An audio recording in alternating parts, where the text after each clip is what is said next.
Penyanyi Andika Kangen Band pamer ijazah lulus sekolah. Kabar bahagia datang dari penyanyi Andika Mahesa atau lebih dikenal Andika Kangen Band.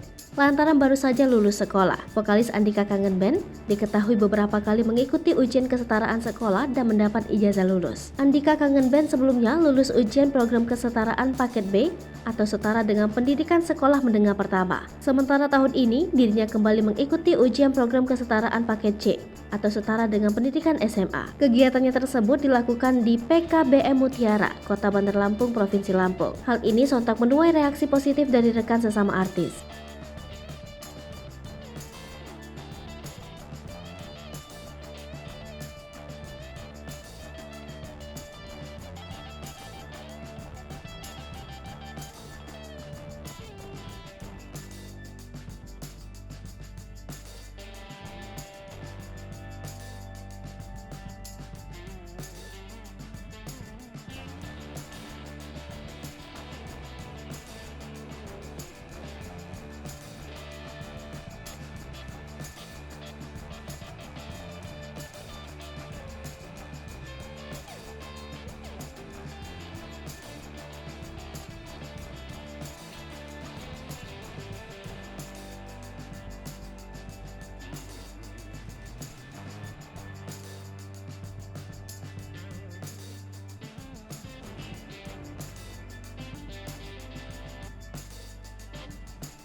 Hai pemirsa Sri Popo TV, jangan lupa komen, like, dan subscribe, serta tonton terus berita-berita terupdate lainnya ya.